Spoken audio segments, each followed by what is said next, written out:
Hello everyone and welcome back to the Professional Diploma in Photography here with Shaw Academy.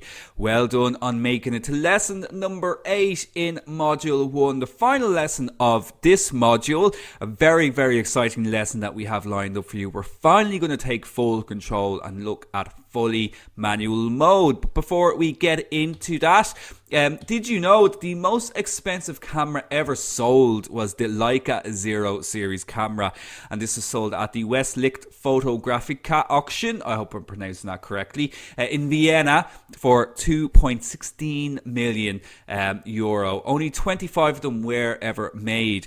And it's really down to how many cameras are produced that will kind of push up their price in terms of if you're thinking of selling one on, and if you're wondering how rare any old cameras you might have lying around are. And the reality is the majority of cameras that were produced in the 20th century are not really that rare. There's certainly loads of them still out there if you know where to look. But there are a few exceptions, and of course the Leica Zero series is one of them, and is currently the most expensive camera that was ever sold. So an interesting fact to get us started for this lesson. You're here with myself, William Eames. Big thank you to all of you for sticking with me throughout this course and making it all the way to lesson number 8. And as I always say, is the key to success is to show up on every lesson. For those of you who have made it this far, you are the ones that are going to be successful with your photography. You are the ones that are going to go out there and take photographs that you're going to be really happy to show other people, and just ones that you're really happy to take yourself. And you're going to start looking at the world in a completely new way. And certainly after this lesson, photography is just going to be ingrained into your brains, into your minds, and you're going to be constantly thinking about how to compose the shot and how to get the right exposure for any situation that you find yourself in. So of course as well, if you have any questions in this lesson and any lesson, do ask more if you start chat with the classroom as well, and keep rating those responses, and reach out to us at support@shawacademy.com if you've got any outstanding questions. So lesson number 8, fully manual mode. The key lesson on this course, because it's now time to put all of those skills together that we have been looking at throughout the course.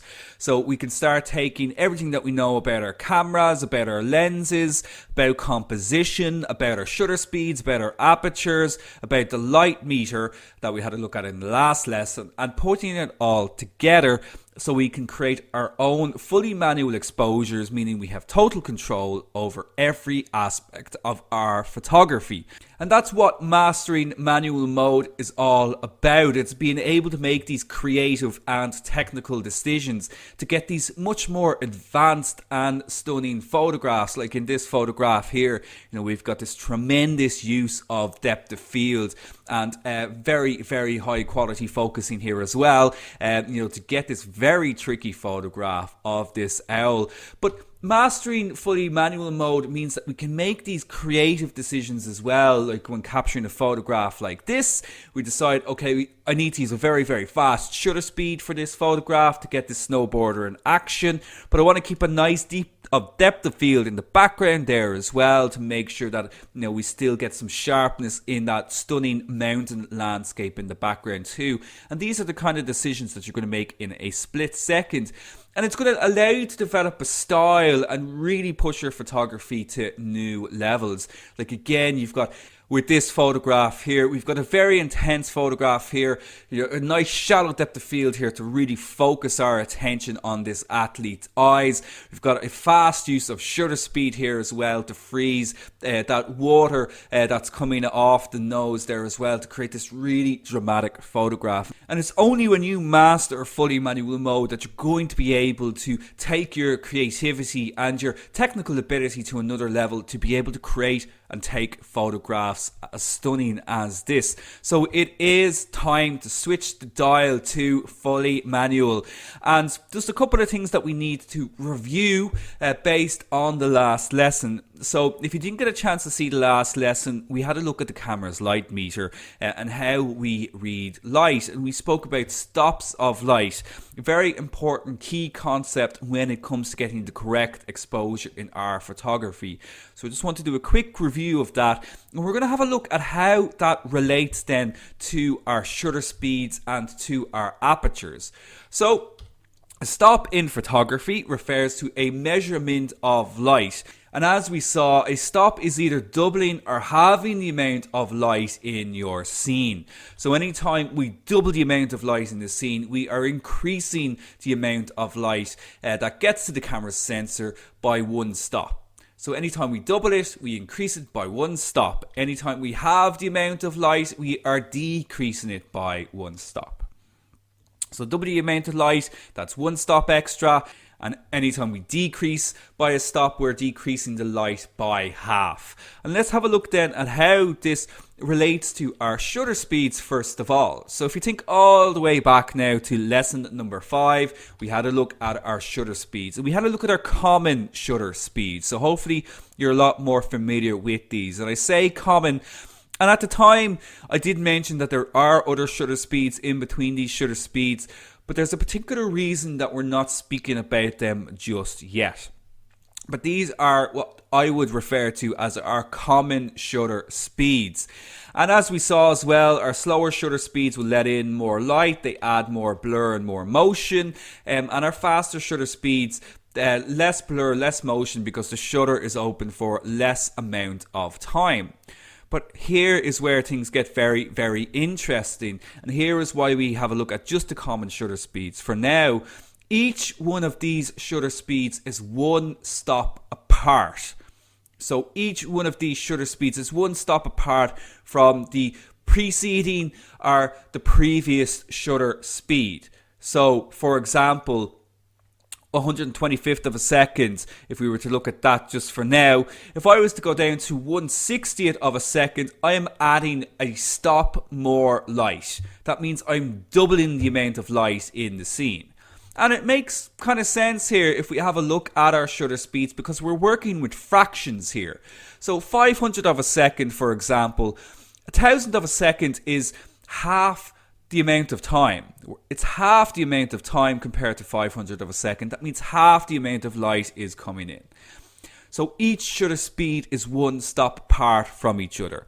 Let's just take a cross section of that and examine it in more detail. So as I just mentioned, say for example, I'm taking a photograph and it's at 500 of a second. So it doesn't matter what it is, I'm at 500 of a second. And I decide that I need to add more light. I need to add a stop of light. Okay, the scene is a little bit too dark, maybe at 500 of a second. So I go to 250th of a second. And 250th of a second is double the length of time. It's twice as long as 500 of a second. And that means we're doubling the amount of light that's coming into the scene. We are increasing the exposure by one stop. So anytime we double the amount of time, we increase the exposure by one stop of light, meaning double the amount of light is getting to the camera sensor. Say I go the other way and I go to 1,000 of a second. And as I mentioned, 1,000 of a second is half the length of time, and that means we have a decrease of half a stop. So half the length of time means half the amount of light is coming into the camera sensor, and that's a decrease of half a stop. Let's just make that visual to understand that a little bit more. So back to the wall. And we're taking a photograph. Our light meter is indicating minus a stop here. And we're at 500 of a second. So can you tell me, type into Morpheus please, what shutter speed should I change my shutter speed to get the correct exposure here? So we're one stop underneath, that means half the amount of light is getting to the scene that I need to correctly expose it. What should my new shutter speed be? Okay, so type that into Morpheus, and if you said 250th of a second, a big congratulations to you. You're absolutely right. So we increase the amount of time here. We're doubling the amount of time by going 250th of a second. That means we get the right amount of light for the scene. Our light meter moves to 0. and it is now the correct exposure. Now, don't worry if you didn't get that right. We're going to be doing lots and lots of examples throughout this lesson to really get this down. Let's have a look then at apertures in relation to stops. So just a quick review of apertures. If you want a full lesson on them, remember to go back to lesson number 6. But apertures are expressed as f numbers are f-stops. So each lens will have a certain range of standard aperture sizes. Hopefully you're very familiar with that range on your own lenses at this stage. You'll see it on the front of the lens. It'll always display to you what the widest aperture that's available to you is. And remember, the lower the f-stop or the lower number, the wider the aperture is, meaning more light. Let's just have a look at them again, going from f1.4 to f22.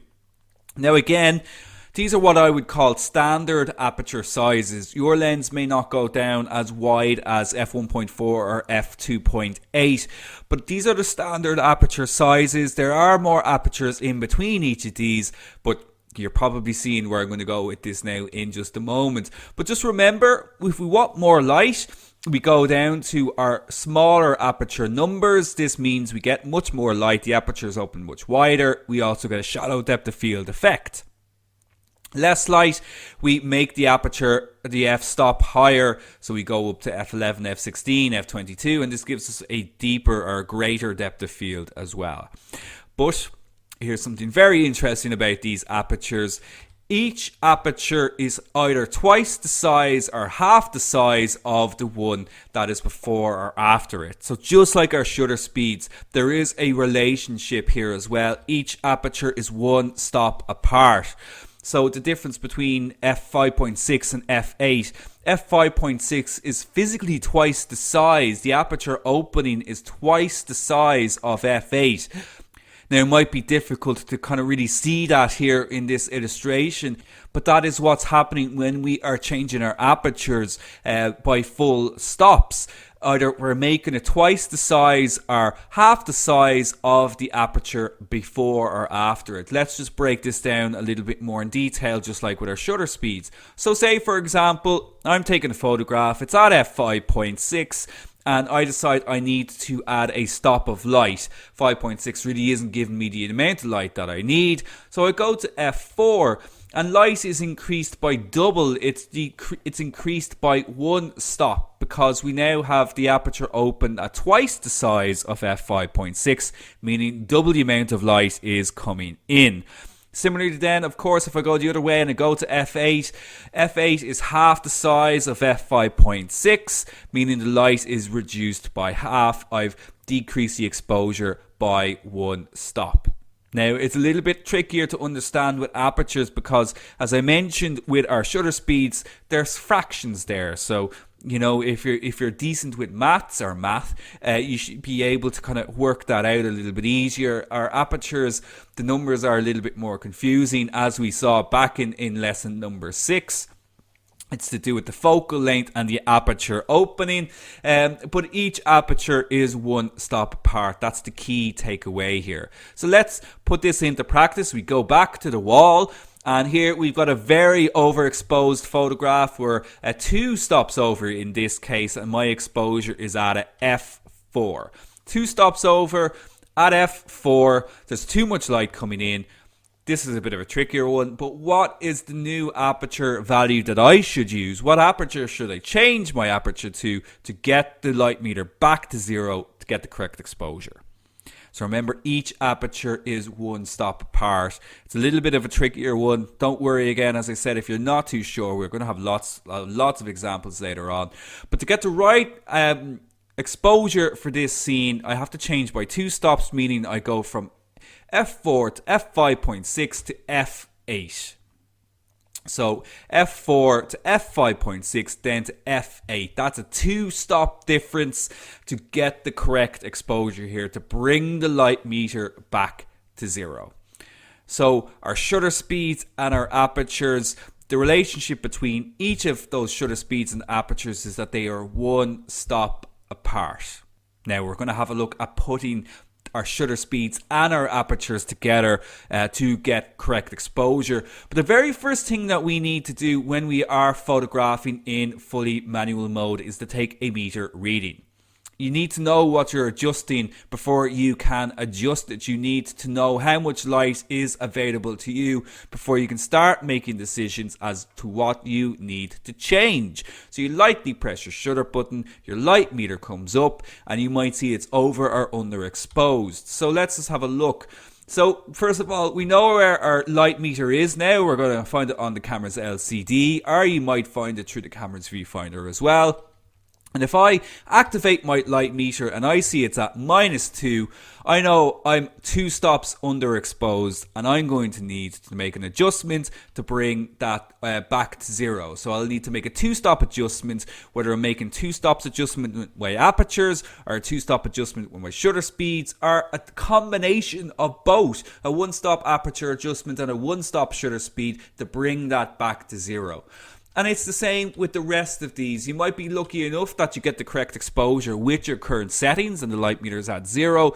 But you just need to be able to identify how many stops over or under you need to make an adjustment to bring everything back to 0. And getting the correct exposure should be our priority really when it comes to taking our photographs. We can make creative decisions as well, and we'll see how that comes into play too, but our primary goal is to get the correct exposure first of all.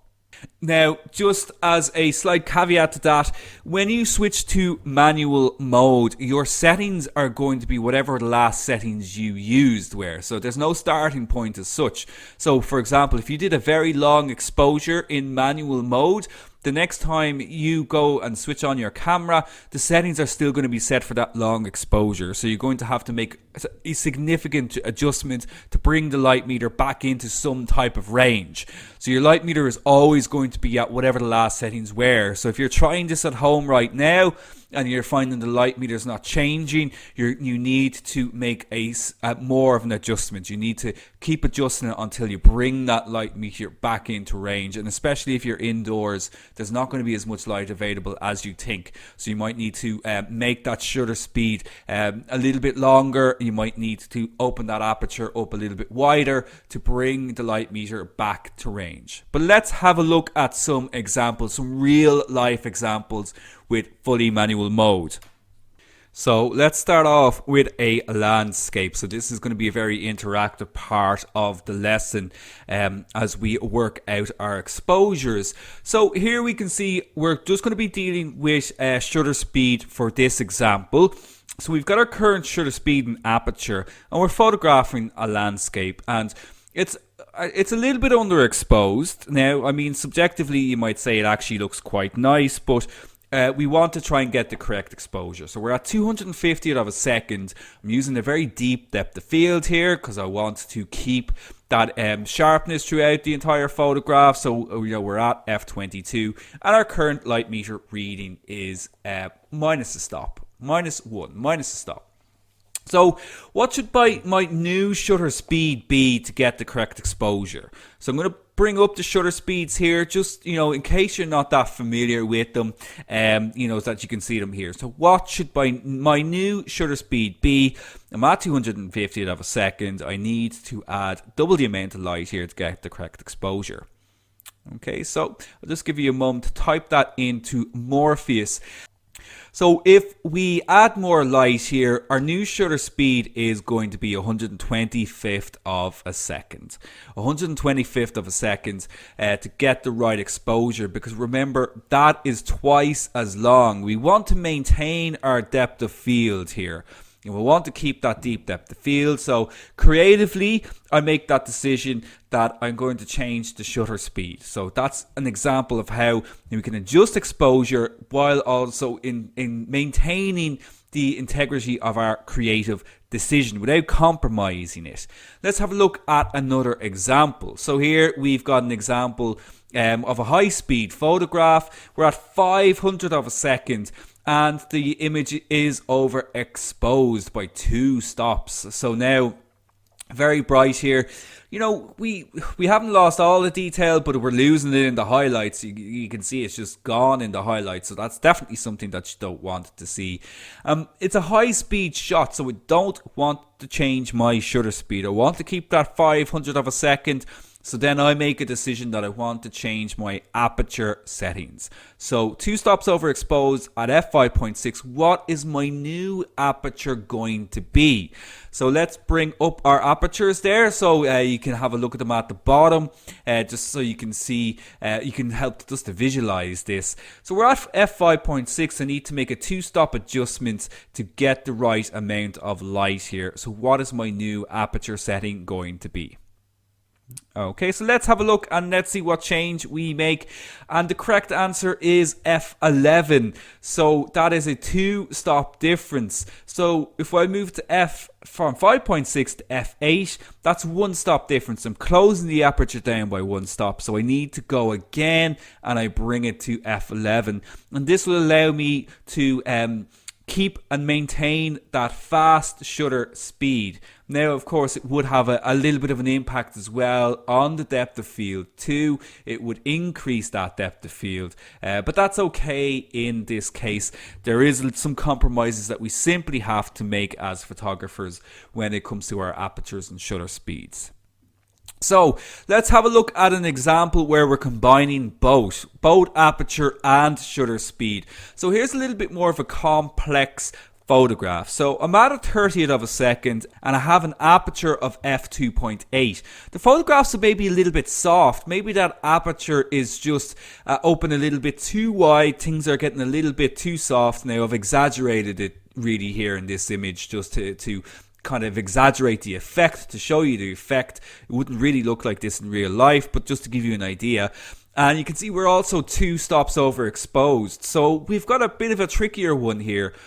Okay, so I want to increase that depth of field a little bit. And I'm also risking getting a little bit of camera shake here as well at a 30th of a second. So I want to adjust my aperture and I want to adjust my shutter speed. So I want to increase the depth of field a little bit more, and I also want to make sure I'm not risking getting any camera shake. So what is the new adjustment going to be? So here's our apertures and our shutter speeds here at the top. So I'm at f2.8, I want to increase my depth of field, and I'm also at a 30th of a second. I want to avoid getting camera shake. So what is my new exposure settings? What are they going to be? It is a much tougher one, but these are exactly the kind of situations you are going to be faced with. We're making one change to our aperture and one change to our shutter speed. Some creative decisions here, but I'm also trying to bring back my exposure to 0. So if you said that our new shutter speed should be a 60th of a second and our aperture setting should be f4, a big congratulations to you. Well done. This is definitely a tough situation, but we've made 2 adjustments here. We made a 1-stop adjustment to our shutter speed by decreasing the amount of time by half, by going up to a 60th of a second. This helps me to avoid getting camera shake. And I also increased depth of field by closing down the aperture, which also helped me to adjust exposure as well and bring that image a little bit more into sharpness.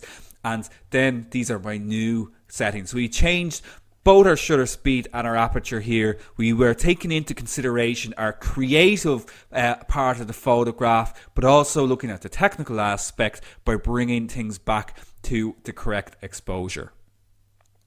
Now, that's definitely a more complicated situation, but I do want you to think about this when you are photographing in fully manual. There's going to be times when you're photographing where you're only going to adjust your shutter speed because you want to maintain your depth of field. Vice versa, there's going to be times where you're photographing where you want to maintain your depth of field, so you only change your shutter speed. But there's going to be lots of times where you're going to have to change both. You're going to have to change your shutter speed and your aperture and try to find a balance between both of them to maintain the correct exposure, but also maintain the depth of field and your desired shutter speed as well. And it's not easy. It can be very complex.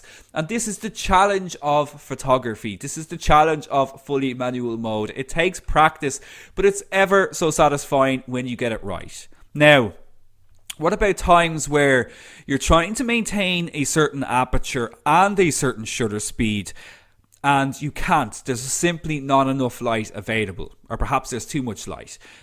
You need to use a particular aperture and shutter speed setting, but you're not getting the right exposure. Well, what can you do in that situation? And that's where we introduce ISO. So primarily when we're adjusting exposure, we should be looking at adjusting aperture and shutter speed as our first two options. If we cannot get the exposure based on that, then we introduce ISO. And I only introduce it at this stage for that reason. It is the tertiary part of our exposure triangle. So we've seen light with our apertures, time with our shutter speeds, and finally then sensitivity to create our exposure, and sensitivity is our ISO. ISO controls how sensitive to light the camera's sensor is. Increasing the ISO means the camera sensor needs less light to get the correct exposure. And it should be the last consideration in exposure, and it should be always set to its lowest to begin with, which is usually about 100 ISO. And there is a particular reason for that, which of course we'll look at now in just a moment. I'm sure you're already aware of what that is. But let's have a look at ISO in some detail. First of all, one of the most frequent questions that get asked on the course, along with some of the other ones we've gone through in the past, is what does ISO mean? And really, I should be saying ISO, not ISO. It's actually a word.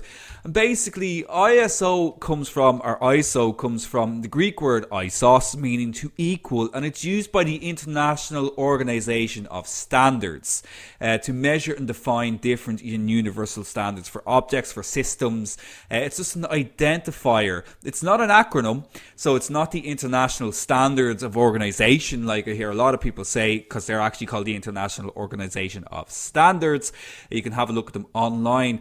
But basically, these are numbers that are used to identify and determine certain standards of not just camera sensors, but things like tires, things like children's strollers, all these variety of different things ISO numbers are used for. And that is actually where it comes from. It's actually a word, ISO, but a lot of photographers, including myself, tend to say ISO.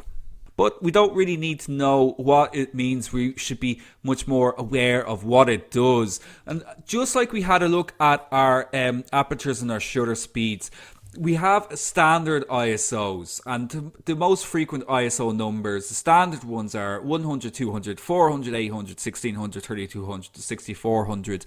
Now, your cameras will go beyond that, and again, you're going to see more numbers in between each of them. But we're dealing with our standard ISO numbers because just like our shutter speeds and our apertures, each ISO is one stop apart.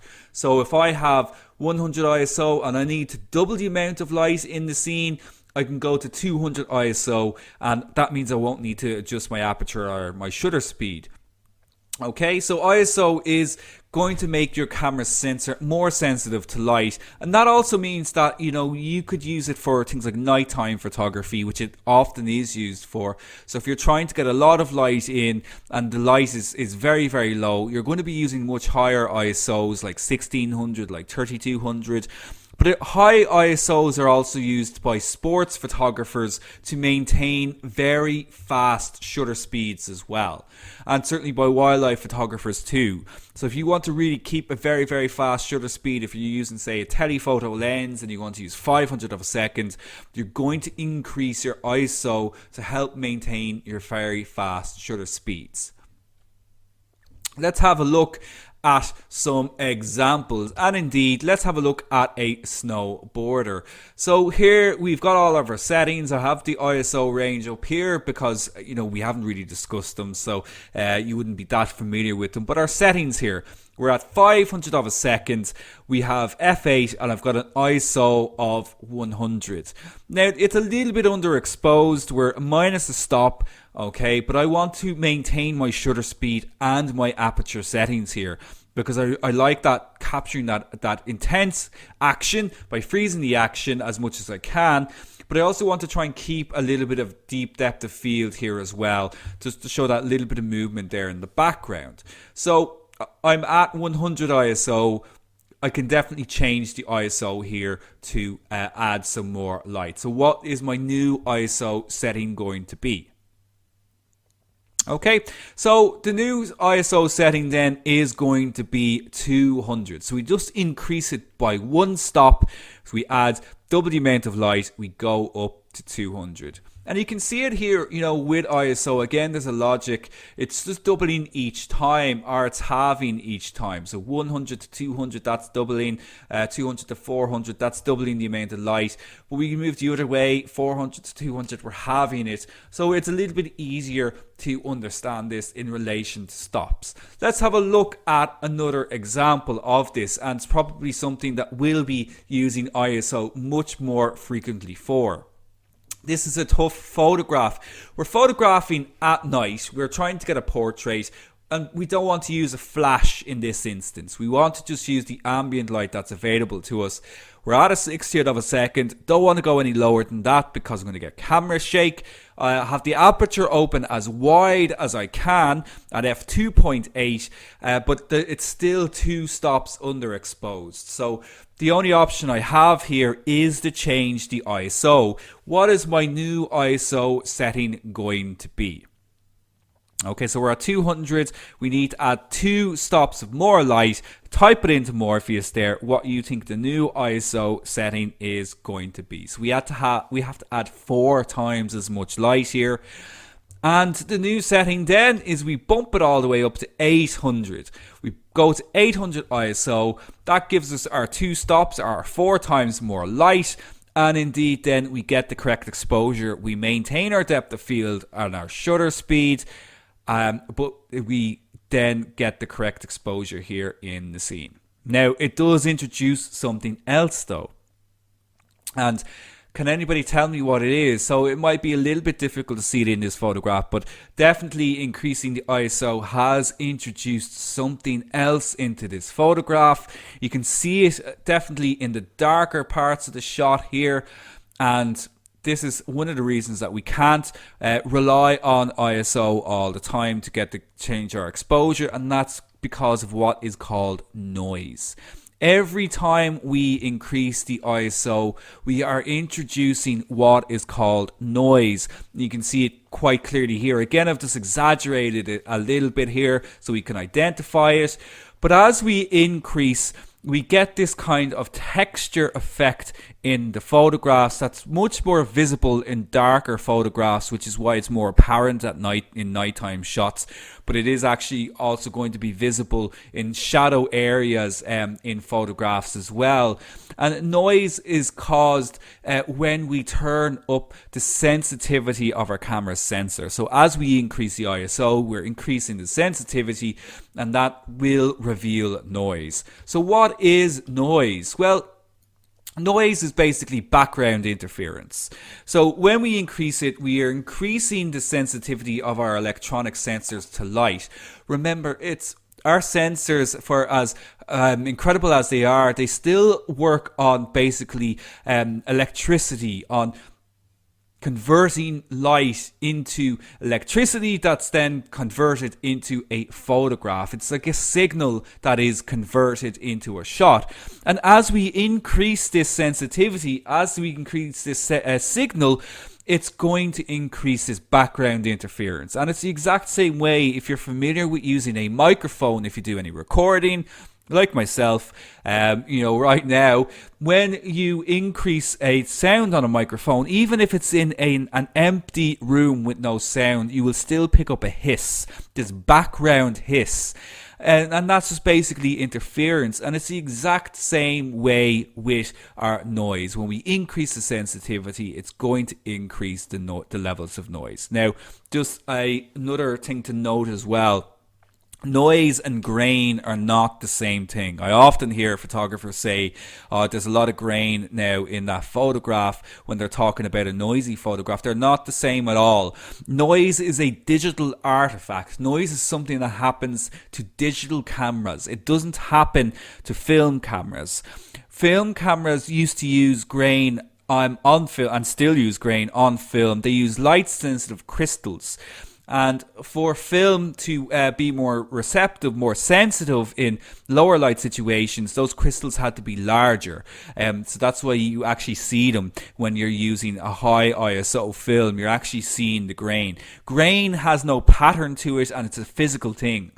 Noise is a digital artifact and has a pattern to it. So noise is based on the pattern of our digital imaging sensors. So you might think it's a little pedantic. It probably is, but you know, there is a distinction there. The two are not the same. But I digress. So coming back to the lesson, we now know how to get the correct exposure in fully manual mode. We know how to make our adjustments to our shutter speeds, to our apertures, and indeed to our ISO now as well. So big congratulations to you for reaching that fully manual mode. But there's just one final thing then that you need to consider. And, you know, we've taken the photograph, but what happens to it next? So what way is it saved on our camera? So it's really important then to think about what happens after we actually capture the shot. So we need to start talking about our file formats. And basically there's two primary formats for capturing our photographs, and they are RAW and JPEG. There's lots of other different types of imaging files out there. If you're familiar with graphic design or anything like that, you'd be familiar with loads of different types. But how we capture our photographs, we capture them in RAW or we capture them in JPEG. And well, what's the difference with them and what exactly are they? So let's break it down. First of all, you need to know how to set your file type. So if you're not familiar with this, this is important. You can set your file type through the image quality or the quality option in your camera. It depends on, again, what type of camera you happen to be using. I just use the Canon and the Nikon here because they are the two most popular types, but it will vary slightly depending on the camera that you're using. So you can choose what file type and you can choose the resolution you wish to capture your photographs. You can find this in the image quality or the quality section. It is also possible to set your camera to capture both RAW and JPEG at the same time. And I recommend that if you're considering getting into shooting in RAW and you haven't shot it before, it's a good idea to have those JPEG files there as well, but just be aware you're going to take up more space on your memory card. So let's just break this down a little bit more. So let's just have a look at the quality settings here and exactly what it's telling us. So the first thing is it's our current resolution. So here we can see, this is just on the back of a Canon, but here we can see it says 18M. That 18M is 18 megapixels. So that means that this camera is 18 megapixels. The 5184 by 3456, that is the amount of pixels by the length and the width of the photograph. So you multiply them together to get your megapixels. Then beside that, we have the amount of shots remaining on the card. So we've got 188 photographs remaining left on this particular memory card. Below that, we have our RAW file sizes. So we've got it currently set to its maximum here, which is 18 megapixels. But there is a medium RAW and a small RAW file here as well. There's those two options too. I would always recommend setting your files to their largest quality. Unless you're really struggling for space on your memory card, there's absolutely no reason you shouldn't be shooting at your maximum quality. Below that then we have our JPEGs, and this is broken down even more into large, two variations of large, small and medium as well. So there are loads and loads of different options there. But again, unless you need to save some space on your memory card or you've got a specific purpose in mind, you should just have everything set to its maximum resolution. Now be aware, again, of course, this might vary slightly from camera to camera, but they will always have some kind of variation of this, of small, medium and their maximum large file size. If we have a look at it, again, just break it down here on the Nikon, you can see we've got our small, medium, large set here. But we multiply pixels by pixels. So here, if we have a look at the large, 6000 by 4000, we multiply 6000 by 4000, that gives us 24 megapixels. So if you want to know what the maximum resolution of your imaging sensor is, your image size is, go into the image size or the image quality option, and you will be able to see what the largest megapixel option is available to you.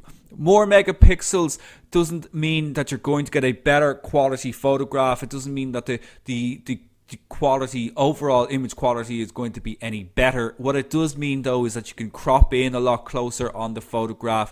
It will pick up finer detail a lot better if you're setting it to its highest resolution.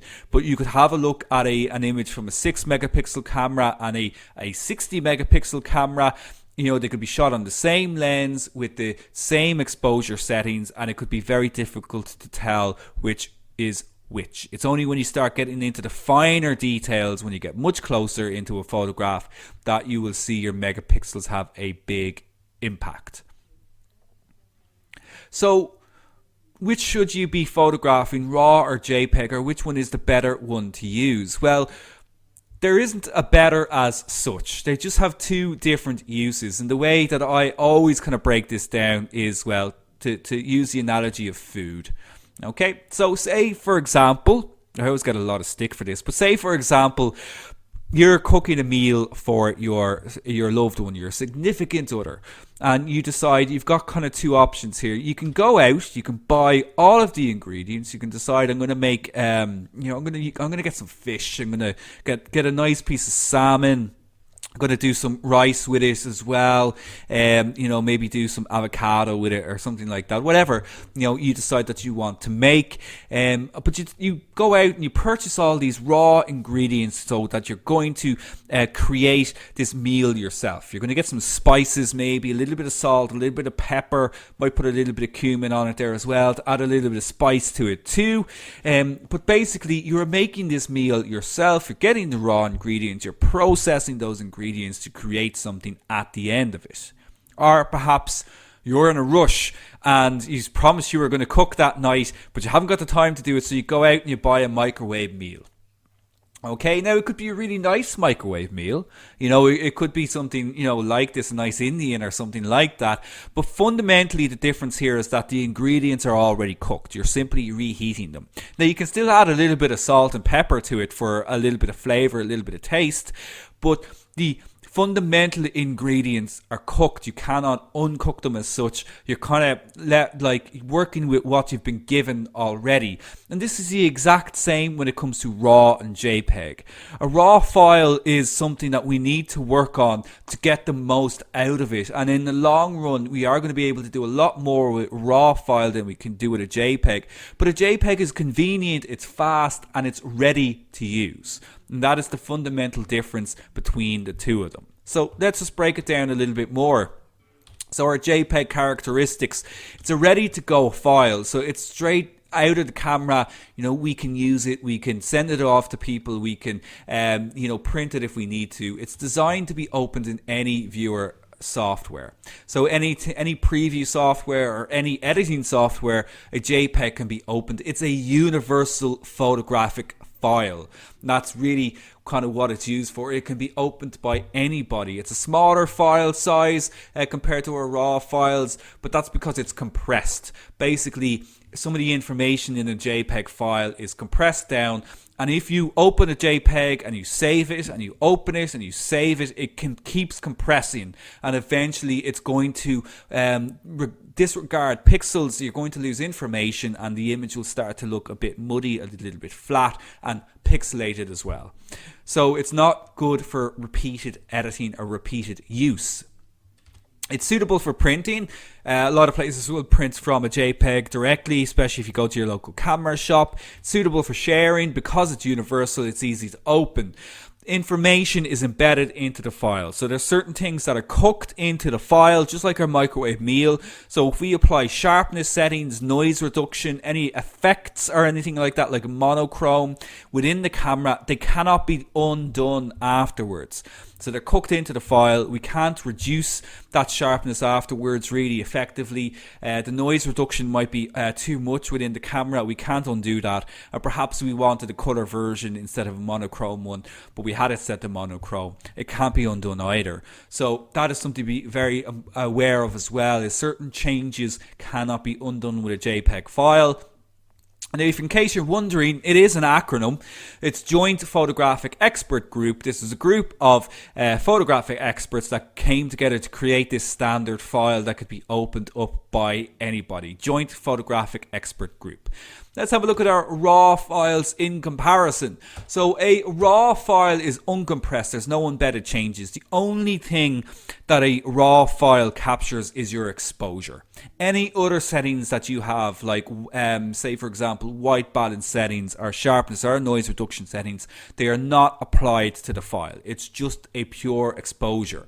It's a larger file size. It carries a lot more information, but that information is something that we can use and we will use at a later stage. It's a proprietary raw file. This means it's not universal. It's not ready to use. In the exact same way that your lenses on your camera are they have to be the correct lens, the correct mount. Same with your raw files. Each camera brand has their own version of a raw file. So for example, if you were working with a Sony camera, you cannot open a Sony raw file in a Canon software. So they're not universal. It needs to be processed, it needs to be edited before we can work on it, before it can be printed or it can be shared through any type of software. So they require time, they require a little bit of work, but they're a lossless file. They're really safe to work with because you can't overwrite your raw files. It might be a little bit difficult to understand, but when we start working with them and editing them, you can always undo the changes to a raw file. You can always go back to its original state without worrying or that you're going to overwrite it and do something that cannot be undone. It gets the maximum dynamic range from your camera's sensor. Dynamic range we look at a lot more in detail in our third module. We'll actually also speak about it a little bit in the next module as well. But basically, dynamic range is your camera's ability to be able to see bright parts and dark parts in an image at any one time. And we get a little bit more leeway when we're using a raw file. So we can bring back some details, or we can reveal some details if needs be. Using dynamic range. And with JPEGs not so much, but with raw files we have a lot more room. But because there's no changes applied, out of the camera, the files can look a little bit flat. So you might compare a RAW and a JPEG file, and you might actually find that the RAW file doesn't look as good, but that's because we haven't done any work to it yet. And they can be a little bit difficult to understand at the start. So until you actually start using a RAW file, it can be a little bit strange to understand how they actually work. And just finally, a RAW is not an acronym. It doesn't stand for anything. RAW is the exact same as, say, a raw piece of meat, a raw vegetable, a raw piece of fish, anything like that. It's just simply a raw state. RAW is going to be your next big step. Now that we have mastered fully manual mode, you want to start getting into photographing in RAW, because this is where you're going to be able to really accelerate your photography. And indeed, that's what we're going to be covering now as we move on through our next modules. So massive congratulations to all of you. You have just completed module number 1. So well done on making it this far. You guys are the ones that are showing that you're absolutely committed to learning everything about photography. So do give yourself a round of applause. There is still just one more step to complete module number 1, and that is to complete your module 1 assignment. So you'll find this after the lesson in your assignments area. You can also order your e-cert on completion. Remember that this counts towards 25% of your overall qualification. So do remember, you complete module 2, module 3, module 4. Each of these will have a module assignment that will add up to your entire qualification. And qualifications are very, very important. And there's a huge amount of benefits to obtaining qualifications, no matter what your own objective, what your own career, what your own goal is for this particular course.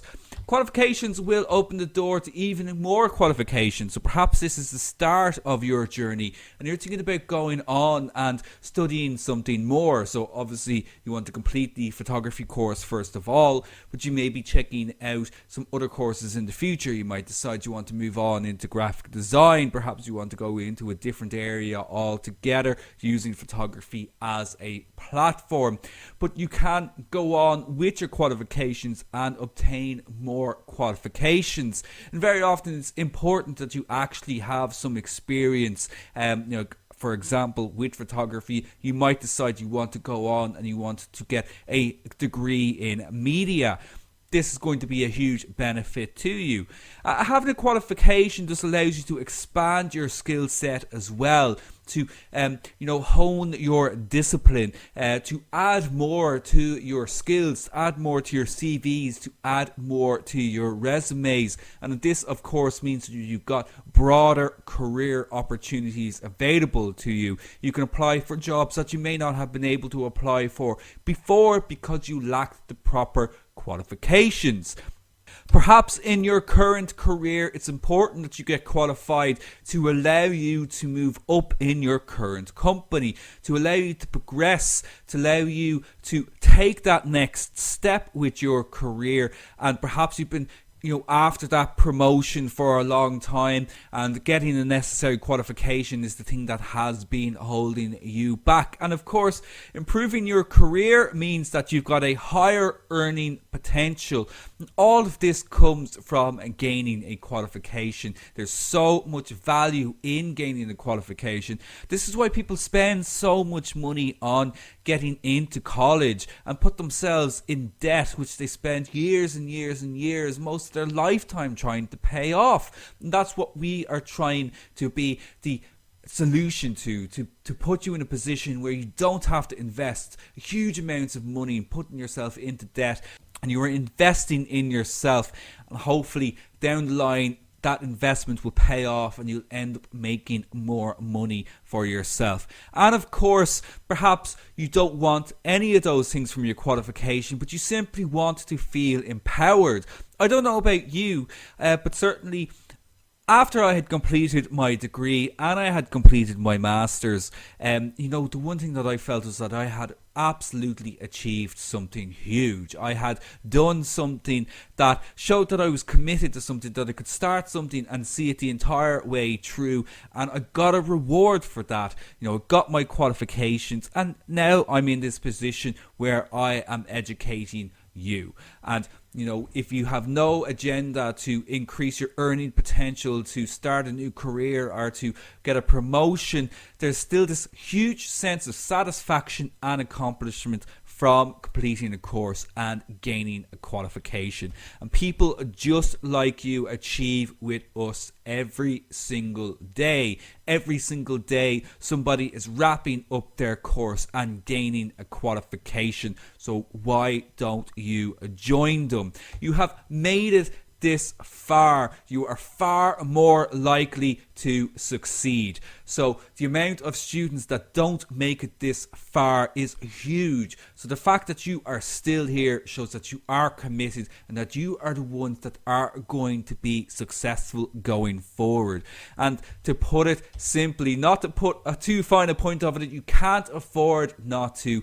There's no good reason that you can give me for not moving on and progressing on and gaining your full qualification. But do remember that time is running out. This is the final lesson of module number 1. Don't miss out on your chance. Don't miss out on your place to move on to module number 2 and to move on and complete the full professional diploma in photography. You know the story by now. Do take enough time to complete your course. Take out a 6-month or 12-month membership. It's also much better value for you as well. There is still 50% off for a very limited time. Lesson 1, module number 2 is your next lesson. We have now mastered the basics on Module 1. It's time to take that next step and to improve on your skills. And students just like you, just one for this lesson, but a very, very relevant one, and one that I really felt showed the power of education. And this from Melody. And she says she's loving her Shaw Academy experience. She never had the opportunity, the funds to do courses before until she discovered us. She says herself she had actually lost hope until she was introduced to our online courses. And one of the things that we wanted to do is we wanted to change students' lives. We wanted to give students the opportunities that they weren't able to have because education was either too overpriced or they simply didn't have the time to do it either. So this is an entirely new way for you to achieve your goals. And as Melody says, it has given her the chance that she never thought that she would have, which is a truly inspiring thing for us here in Shaw Academy, to show that our courses are having the impact that we hope that they would. So remember, for you, we offer convenient, flexible, affordable, interactive and internationally recognized education, higher education at a lower cost. You simply won't get this anywhere else. It is our mission. So remember to upgrade. Very simple. All you have to do is to click off the option that suits you best. Remember, it's 50% off at the moment. You can get 12 months education for the price of 6. You can get 6 months education for the price of 3, and so on.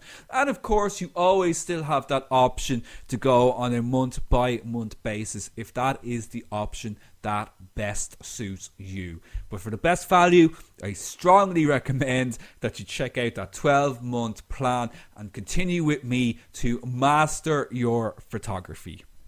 So the first lesson then in module number 2 is all about portrait photography. So we're going to really dig in deeper now into these different areas in photography. And the first thing we're going to have a look at is the different portrait styles. So all the different portrait styles we can explore, like fashion, beauty, candid portraiture, family portraiture, studio, newborn photography. We're really going to start looking at these areas when it comes to photographing people. We'll have a look at equipment that you should be using to get better portraits, so the different types of lenses, the effects that they have on portrait photography. We'll also have a look at advanced portrait techniques, like how to get bokeh in your photographs, what the best settings are to use, and far more than that. There's so much that we're going to be covering in that first lesson in module 2. Now, I do have a lesson challenge for you, of course, as well, and pretty straightforward one. I want you to take a photograph in fully manual mode. You might give us a little bit of an insight as well into your thinking, into the changes that you decided to make to get that particular photograph, but I want you to take a photograph in fully manual mode. Remember to go back and review this lesson if you need a little bit of help in capturing that photograph, or simply email us at support@shawacademy.com. So, well done on completing module number 1. Module number 1 is now finished, and we are now moving on to module number 2 next week. So I'll see you all very soon for your next lesson. So until then, thank you so much for joining me, and bye bye.